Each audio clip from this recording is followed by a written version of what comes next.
Le rendez-vous de l'information et du journal Magazine avec Steve Nadjar. Steve, bonjour. Bonjour Philippe, bonjour à toutes et à tous. Merci de nous rejoindre pour cette demi-heure d'information. Vous pouvez nous suivre sur notre application, mais aussi en direct vidéo sur la page officielle de Radio J sur Facebook. 3 titres à la une de ce mardi 14 juillet. D'abord, la cérémonie du 14 juillet à l'ombre du Covid-19. Un défilé restreint s'est tenu tout à l'heure, place de la Concorde.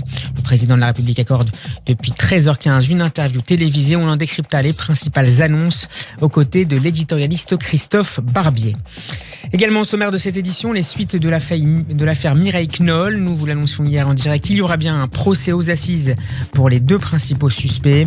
Et la circonstance aggravante d'antisémitisme a été retenue par les juges chargés de l'enquête.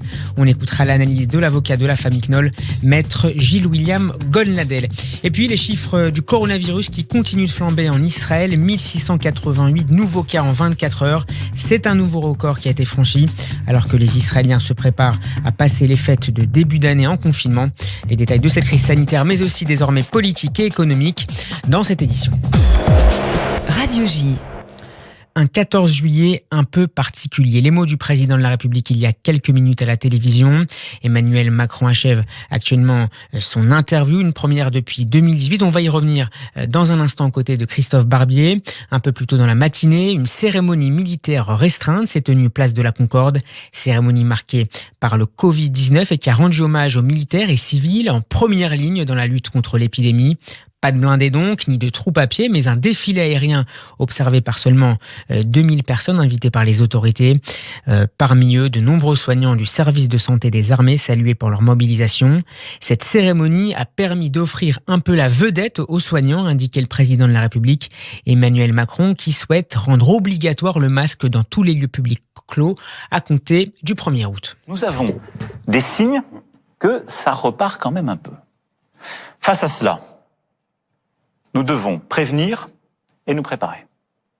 Prévenir, qu'est-ce que c'est ? Nous avons appris pendant cette période. Et nous avons appris comment se transmettait ce virus. Mieux qu'au début. La meilleure prévention, ce sont ce qu'on appelle les gestes barrières contre le virus. Les masques, se tenir à distance et le gel hydroalcoolique. Et donc, il faut continuer d'appliquer ces gestes barrières. Là-dessus, on voit des faiblesses. Donc, j'ai demandé à ce qu'on passe une étape au gouvernement. Et je souhaite que dans les prochaines semaines, on rende obligatoire le masque dans tous les lieux publics clos. On le fait dans les transports, ça marche très bien. Mais c'est un peu erratique dans les lieux publics clos. Les protocoles, par exemple, le restaurant fonctionne très bien, doivent être respectés. Mais Dans les magasins. Dans les magasins, etc. Ça veut dire qu'il faut que les choses s'organisent. On va pas le faire du jour au lendemain, mais je recommande à tous nos concitoyens qui nous écoutent de porter le masque au maximum quand ils sont dehors et a fortiori quand ils sont dans un lieu clos. Et on va observer la situation, mais nous mettre en situation de pouvoir, par exemple, à partir du 1er août, le rendre totalement obligatoire. Donc les centres commerciaux dans lesquels, à droite, Oui. un magasin est interdit aux personnes non masquées et à côté, à 10 mètres de là, est ouvert aux personnes masquées, c'est terminé le 1er C'est août. le charme de la France. On dit les règles uniformes. C'est quand même la santé publique qui est en jeu. Je suis d'accord, mais pourquoi je dis ça en plaisantant ? C'est que vous me dites, c'est pas cohérent. Le charme de la France, c'est que on est contre les règles uniformes en disant c'est totalement absurde, et dès qu'il n'y a pas de règles uniformes, on les demande. Bon, donc oui, je pense qu'il faut passer une étape, mais le plus important, c'est que ma recommandation, c'est d'en mettre. Bonjour Christophe Barbier.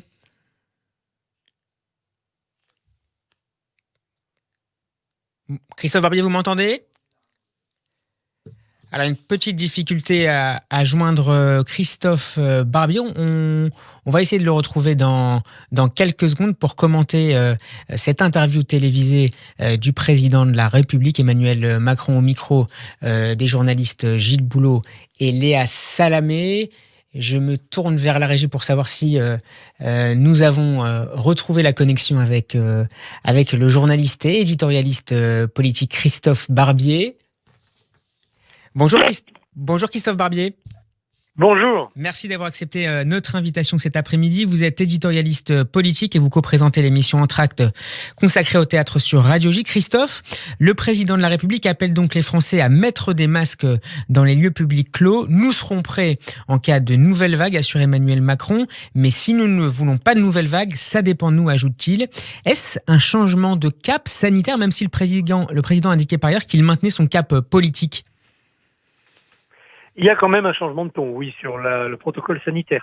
Nous ne sommes plus depuis le 11 juillet en état d'urgence sanitaire.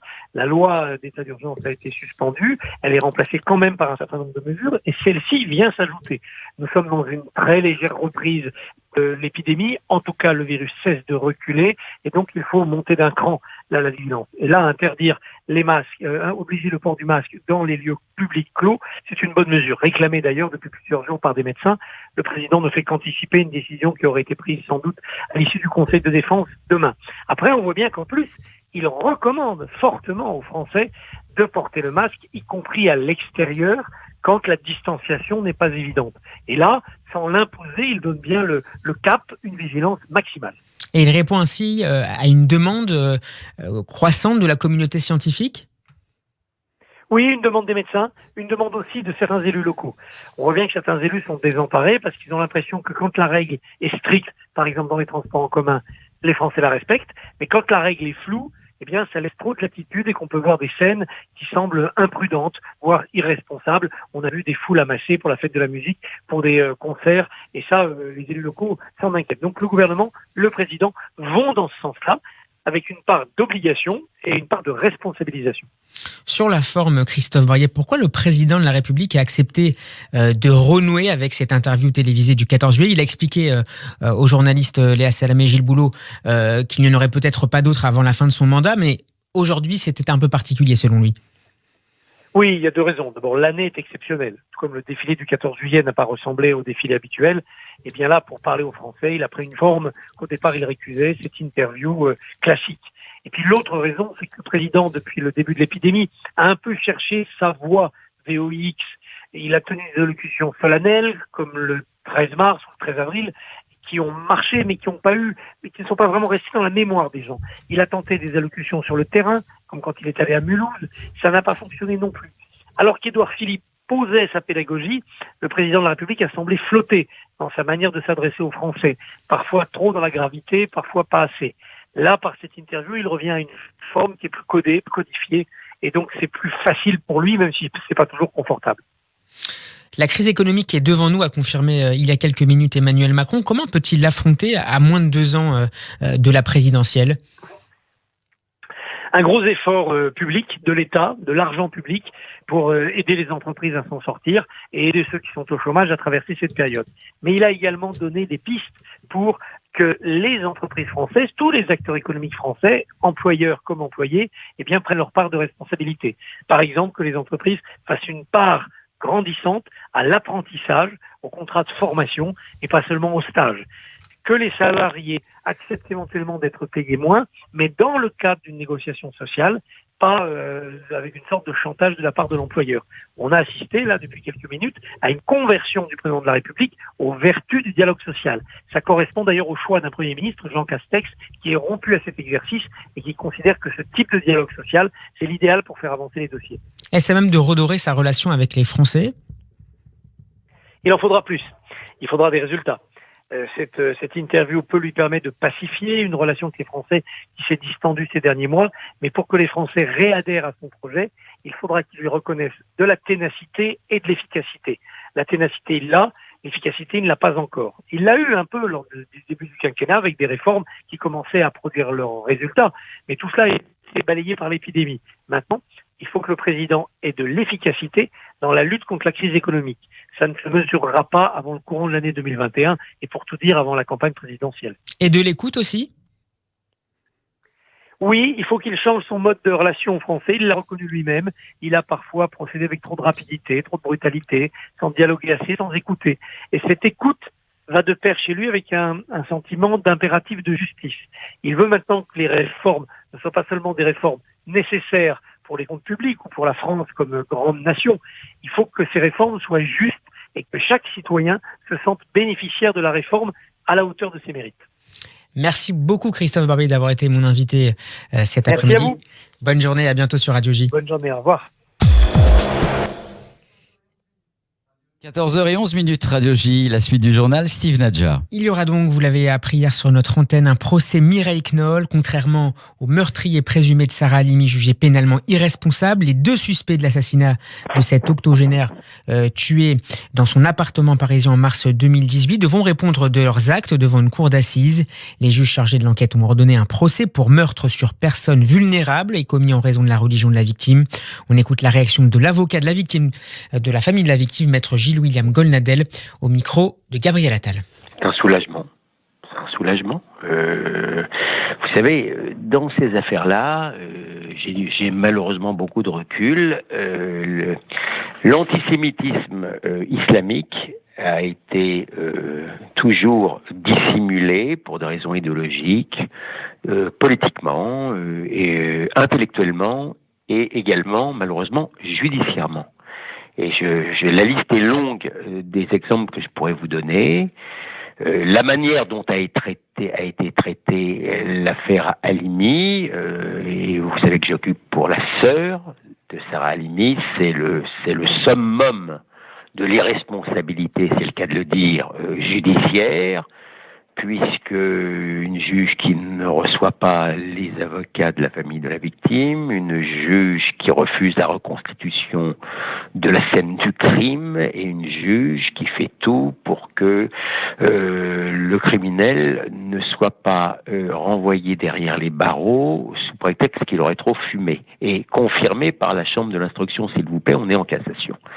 Là, dans cette affaire-là, la justice, elle n'a fait que de se conduire normalement. Il n'y a pas de quoi non plus tirer le canon. C'est pour ça, Victoire, mais pardon, vous avez quelqu'un qui est qu'on sait qu'il a parlé avec la pauvre dame des Juifs et de leur argent. Vous avez quelqu'un qui, selon son complice, a massacré à coups de couteau la victime en criant Allahu Akbar. Vous avez quelqu'un qui, avant, quand il était incarcéré avant, a été sanctionné par l'administration pénitentiaire pour avoir crié « Vive les frères Kouachi », dont on sait bien qu'ils ne communiaient pas dans un philosémitisme exacerbé. Vous avez quelqu'un qui passe son temps sur Internet à regarder les vidéos du Hamas qui, lui non plus, n'est pas formidablement philosémite. Donc c'est difficile de ne pas considérer que l'un des éléments du mobile ne serait pas antisémite. Et en même temps, on sait bien que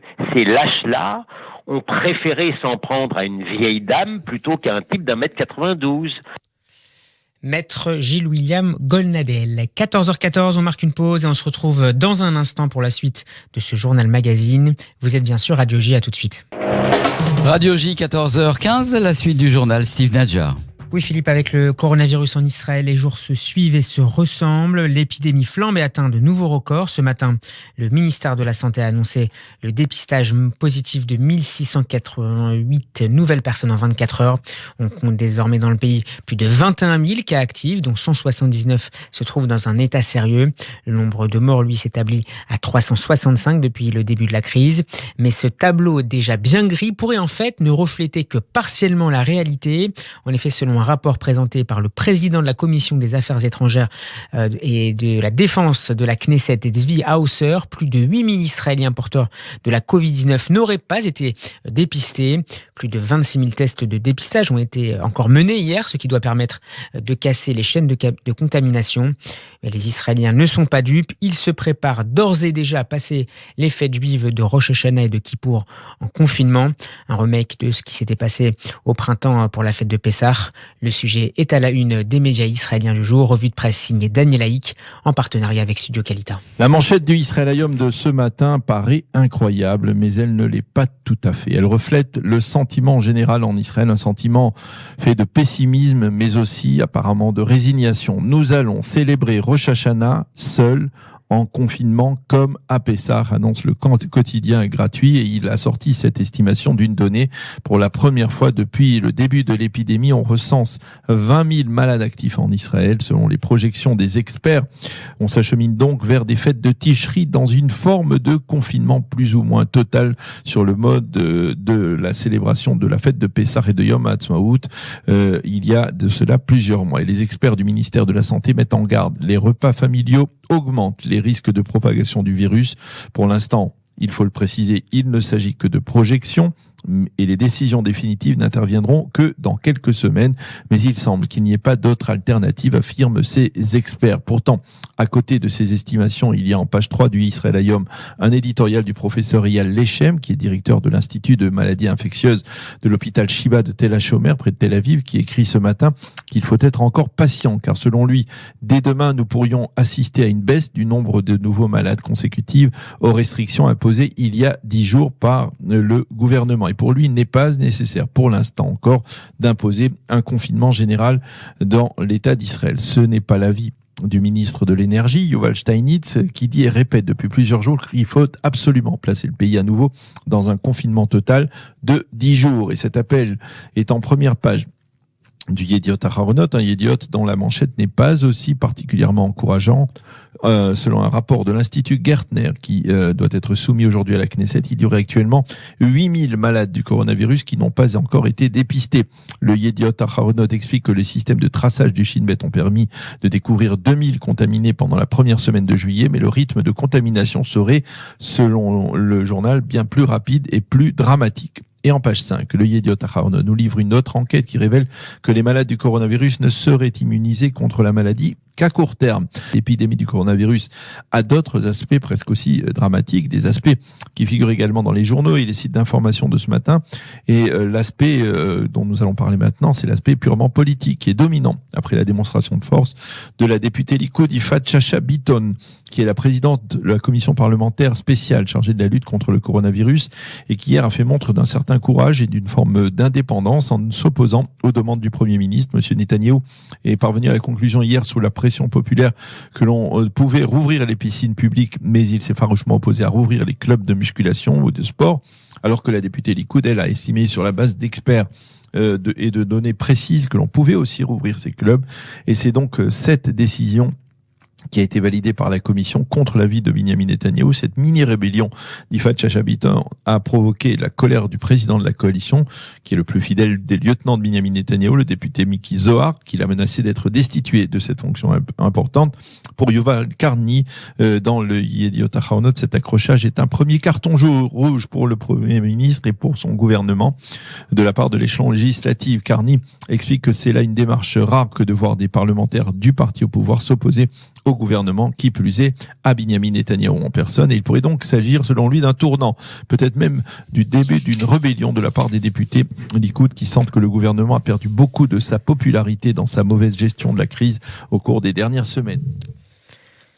J'ajoute que de nouvelles protestations ont eu lieu hier soir à Jérusalem. Une petite centaine de membres de la communauté orthodoxe ont manifesté contre ce qu'ils estiment être des discriminations à l'encontre de leur milieu. Plusieurs quartiers religieux sont entrés en confinement depuis la fin de la semaine dernière, notamment à Jérusalem et Beth Shemesh. 16 manifestants ont été arrêtés. Vous écoutez Radio J, 14h20 et la suite du journal avec Steve Nadjar. Et le projet d'annexion d'une partie de la Judée-Samarie. Le sujet ne figure plus, vous l'aurez remarqué, au sommet des priorités du gouvernement israélien ces derniers jours, mais il continue d'être débattu dans la coulisse. Hier, c'est le roi de Jordanie qui a de nouveau mis en garde l'exécutif israélien. Toute mesure israélienne unilatérale visant à annexer des terres en Cisjordanie est inacceptable, car elle compromettrait les perspectives de paix et de stabilité au Moyen-Orient, a indiqué Abdallah II devant des membres de la Commission britannique des Affaires étrangères et de la Défense lors d'une visioconférence. Côté européen, on a appris ce matin que les chefs de la diplomatie de 11 États de l'Union avaient demandé à Josep Borrell de préparer une liste de réponses en prévision de l'application de la souveraineté israélienne sur certaines parties de la Judée-Samarie. Une lettre a été adressée en ce sens aux hauts représentants de l'Union pour les affaires étrangères, notamment par les ministres français, italiens et belges. Au Liban, le Fonds monétaire international a mis en garde hier contre les conséquences d'un retard dans l'adoption de réformes. Le pays du Cèdre connaît actuellement la pire crise économique de son histoire, une situation qui affecte le Hezbollah, qui est également impacté par les sanctions américaines contre son allié syrien. Mais en Israël, on n'oublie pas que l'organisation terroriste chiite, même affaiblie, reste dangereuse. Correspondance à Jérusalem de Pascal Sunshine. Ce sont de drôles d'incidents qui se déroulent depuis quelques mois sur la frontière nord d'Israël. Le 10 juillet dernier, pour la 8e fois en un mois, 3 Soudanais ont été interceptés par Tsahal alors qu'ils venaient de franchir clandestinement la frontière libanaise. Ni terrorisme, ni même contrebande, seulement des migrants qui voulaient tenter leur chance en Israël depuis qu'ils ne trouvent plus de travail au Liban. Le même jour, mais de façon tout à fait officielle, ce sont des diplomates étrangers qui ont inspecté la frontière en compagnie d'officiers de Tsahal et de fonctionnaires du ministère israélien des Affaires étrangères. À quelques semaines du renouvellement du mandat de la FINUL, Israël tenait à leur montrer que la mission des casques bleus de l'ONU devait être sérieusement révisée s'il voulait se donner les moyens de contrôler les agissements du Hezbollah. Il y a tout juste 14 ans débutait la deuxième guerre du Liban, mais à l'issue de 5 semaines de combat, la milice chiite libanaise, même assommée, n'avait pas reculé. Depuis, elle est toujours sur la frontière avec ses dizaines de milliers de missiles et de roquettes pointées sur Israël. Ce qui a changé en revanche, c'est la situation politique du Liban et celle du mouvement chiite. Le pays s'enfonce dans la crise, son système politique a atteint le point de paralysie. Rien ne semble pouvoir enrayer la chute de son économie que l'épidémie de Covid, comme partout ailleurs, a encore accéléré. Et au cœur de ce chaos, on retrouve encore une fois le Hezbollah. Son leader, Hassan Nasrallah, a beau assurer qu'il a à cœur de sauver le Liban et les Libanais, la population, y compris les chiites, sont de moins en moins nombreux à le croire et de plus en plus nombreux à l'accuser d'être responsable de la crise financière. Il faut dire que ses activités militaires au Liban et en Syrie pèsent lourd sur l'économie nationale et qu'il aurait apparemment fait sortir du Liban des sommes considérables juste avant l'entrée en vigueur à la fin juin des sanctions américaines contre le régime du président syrien Assad et de tous ceux qui collaborent avec lui. Cette dégradation intérieure place le Hezbollah dans une position de plus en plus difficile et comme toujours dans cette région du monde, quand l'instabilité règne, les rumeurs vont bon train. On a ainsi évoqué la possibilité que le Hezbollah, qui est aussi une organisation politique, ne cherche à s'emparer du pouvoir de Beyrouth par un coup d'État militaire, une option qui ne correspond pas vraiment à sa stratégie traditionnelle d'influence extérieure. Mais pour détourner la colère des Libanais et faire oublier sa responsabilité dans le chaos politique, le Hezbollah pourrait aussi opter pour une nouvelle confrontation avec Israël. Il pourrait ainsi revendiquer son statut autoproclamé de protecteur du Liban, ce qui nous ramène aux récentes incursions de migrants sur la frontière israélienne. Il suffirait que l'un de ces incidents dérape et que les miliciens du Hezbollah arguent de la légitime défense pour déclencher un accrochage avec Tsahal et voir comment la situation évolue. Ce qui explique qu'à une exception près, ces migrants soudanais aient pu arriver sans encombre jusqu'à la frontière israélienne. Le Hezbollah n'avait rien fait pour les freiner, bien au contraire.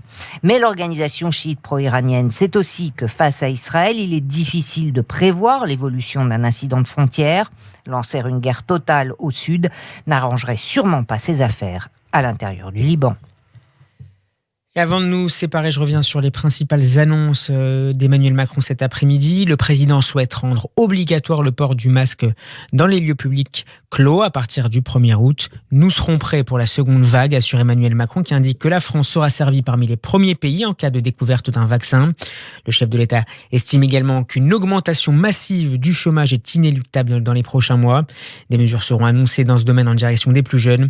Emmanuel Macron qui évoque également un prochain plan de relance massif, mais qui n'écarte pas néanmoins sa réforme des retraites. Cette réforme est juste, il faut peut-être mieux la concerter, concède-t-il néanmoins.